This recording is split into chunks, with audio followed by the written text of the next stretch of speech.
I think about how different my granddad's life was different to my dad's life was so different to mine. And my kids' lives are going to be so different to both me, my dad, and my granddad.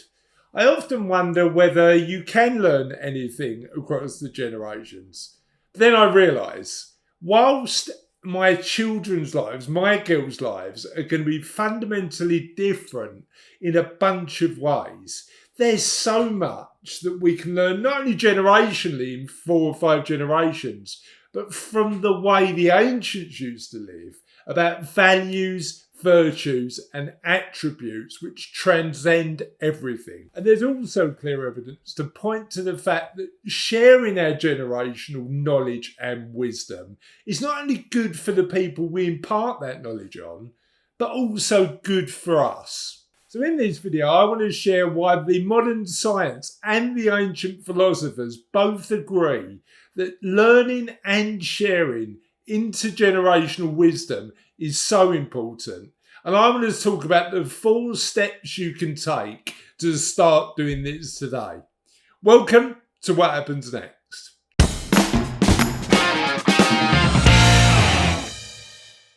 One of my all-time favourite TV shows was a show called Old People's Home for 4-year-olds. Now, if you haven't seen it, I'd recommend you look it up. The first series was set at the St Monica Trust retirement community in Bristol. And the idea was embedding a nursery where there was 10 4-year-olds into a retirement community where the 10 participants getting involved ranged in age from their mid-80s all the way up to 104. And seeing what happens, seeing if the combination of those two fundamentally different generations could have a positive impact to both the older people but also the kids. And I found it such a sweet show. I mean, it was full of great stories. It was full of really interesting relationships between these young children and these older people. And actually, it was really heartwarming to see the love, care and consideration you've got across multiple generations. It's interesting. My own personal perspective is that there's always more that connects us than divides us. And even with generations of age difference, this show was a perfect example of that. Before we continue the video, I need a quick favour. I'm looking to help as many people as I can with the content we build on What Happens Next. So what I'd love for you to do is, if you're getting value from this video, please like this video and tell me what you're getting the most out of in the comments below. Also, if you're not subscribed already, feel free to subscribe to this channel. My mission with What Happens Next is to share content, both philosophical but also evidence-backed, that helps you live the best retirement you can, and we're going to carry on doing that. And with your support, we'll get to share these content and help more people live the retirement they truly want. Thank you. But the fascinating bit, particularly when it comes to when we're thinking about what happens next, is the positive mental and physical health benefits being around younger people had during the course of the show. You see, behind the relationships, there was an experiment going on. And this experiment was designed to test whether the older people would benefit from a physical health and a mental health perspective by being around these 4-year-olds. And you know what they found? There was a marked positive difference for the older people by being around younger people. And the benefits were wide-ranging, ranging from better memory and mood all the way through to better physical markers, like physical health improving, but just by being around younger people. Now, if you're watching this, it's unlikely you're as old as the oldest resident in the Old People's Home 4-year-olds, who was 104. But the same principles apply regardless of whether we're 50, 60, 70 or 104. Being involved in helping mentor and help younger people, and just simply having younger generations in our lives can have a positive impact. And that is validated by all of the research. The best piece of research, in my opinion, on this is the Harvard study of adult development. Now, that was run by a doctor called Bob Waldinger. And in Bob Waldinger's brilliant book, co-written with Mark Schultz, who he runs the Harvard experiment for adult development with. By the way, if you don't know about the Harvard study of adult development, it's an 80-year study, cross-generational, on what makes us happy and what improves our well-being.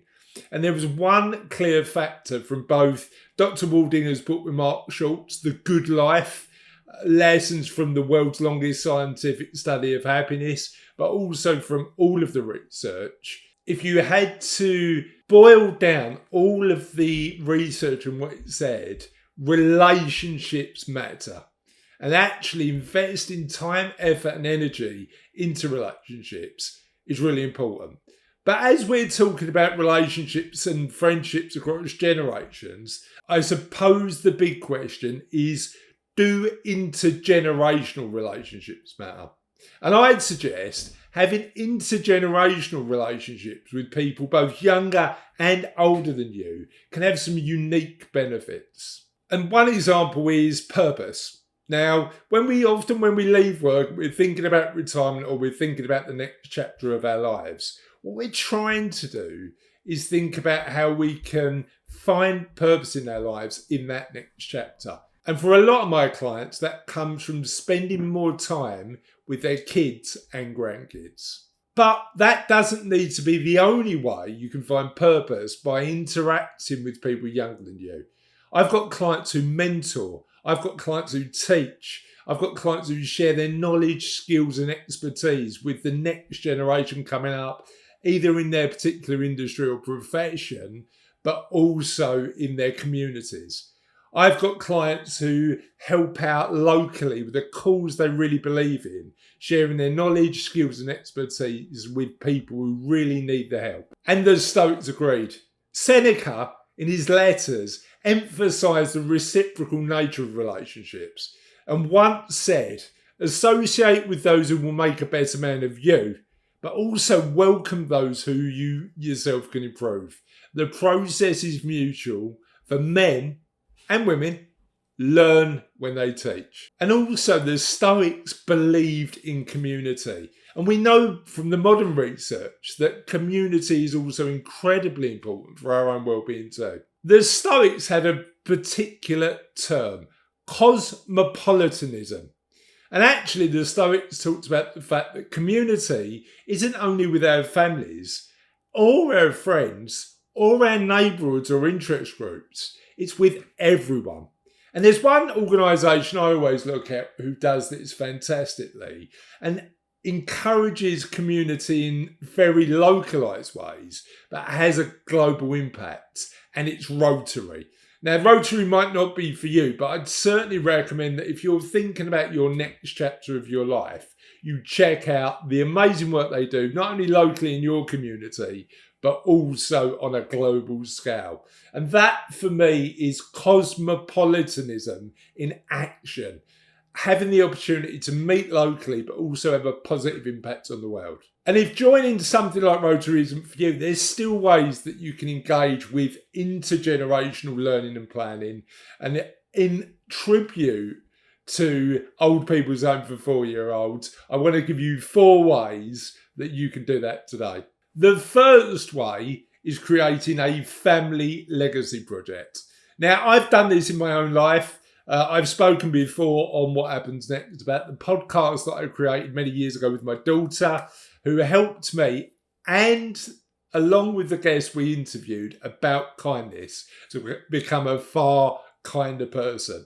That resulted in a book and us raising a decent chunk of money for a really amazing cause, St. Francis Hospice. However, if you ask me what I really gained from that project, it was not only spending time with my daughter, interviewing and learning from some amazing people, and raising money for charity. It was also about legacy. See, the podcast and the book both allowed me to share ideas that will long outlast me.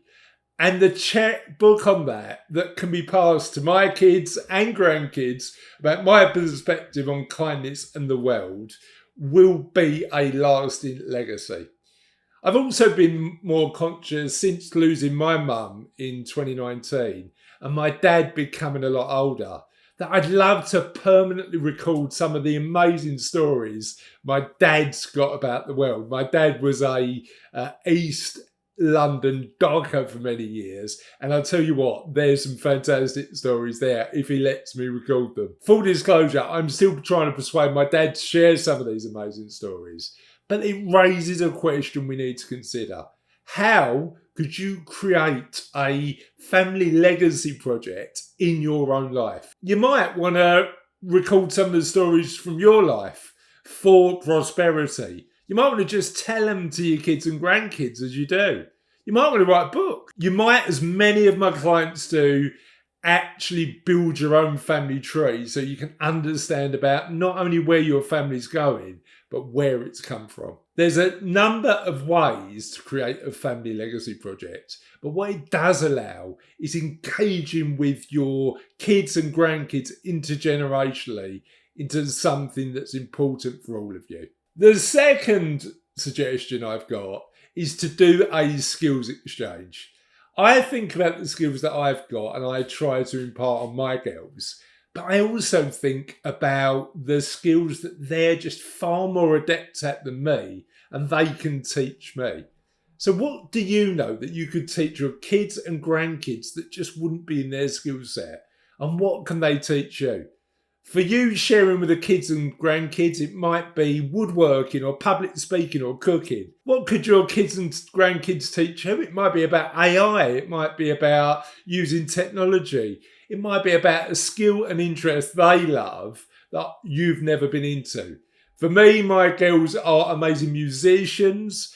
I'm not a naturally gifted musician, and I'd love to learn how to play the guitar and the piano whilst engaging with my kids. It's on my list, certainly. And we learn better when we teach. So participating in a skills exchange is a win-win, because not only do we get to build long-lasting relationships with younger people, including certain members of our family, but we also get to embed the skills we've got more successfully within ourselves. The third way is to mentor.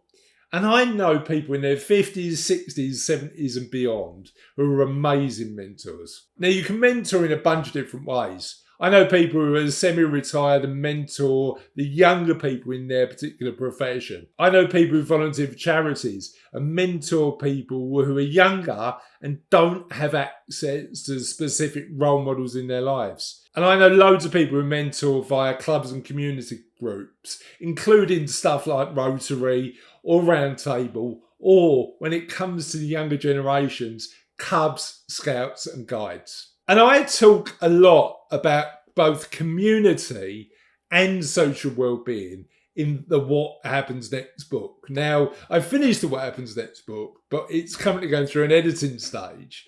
But what I'd love for you to do is be one of the first people who get your hands on the book. And what you can do is follow one of the links below in the comments to join the waiting list for the book, or simply get your phone out if you're watching this on the telly and take a photo of the QR code below, and that will take you straight to the page you need to join the waiting list. The list of opportunities to mentor is virtually endless. However, one thing is really true about mentorship.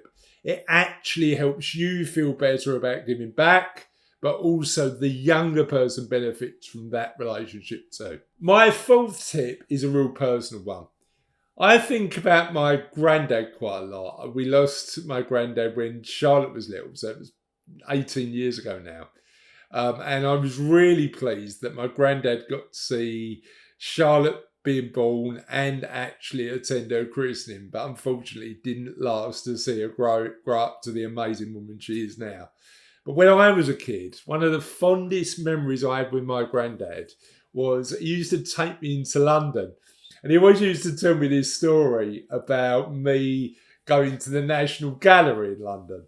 And actually, at 7, I wasn't particularly interested in the art, but I loved the revolving doors at the start of the National Gallery.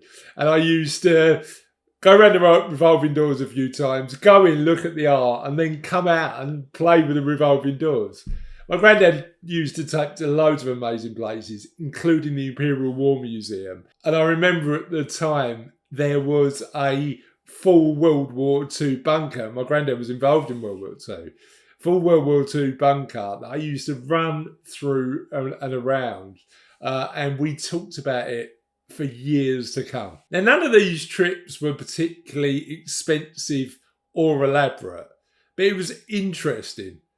He told me stories about his life while we were sharing those experiences I never would have heard or listened to if we didn't have those experiences to share together. And I've written loads and talked about on What Happens Next loads about the fact that one of the ways that we know makes us happy is spending money on creating memories as opposed to just buying more stuff. So if we're being intentional, let me ask you a question. What experiences do you share with the younger people you love in your life, your family? What experiences do you share, and what experience can you give to younger people you want to help? But also, what are you not doing? What experiences aren't you sharing that you'd love to share to help the younger people in your life? And what's the first and natural next step you can take to do more of that? So intergenerational sharing, I believe, is so important. And I've given you the philosophical reasons why, but also what the evidence says, and shared 4 super practical actions you can take today to actually engage more with the young people in your life, the younger people in your life you really want to help. But I'd love to know what your ideas are. So what ideas do you use to actually engage more with the either older generations, but also the younger generations in your life? Feel free to comment below. Now, talking about intergenerational learning is one thing, but we've got loads more ideas we'd love to share with you on the journey you're on into retirement or whatever happens next in your life. In this video, I talk about what we can learn from the Eastern philosophies, specifically the Taoists, about a successful retirement.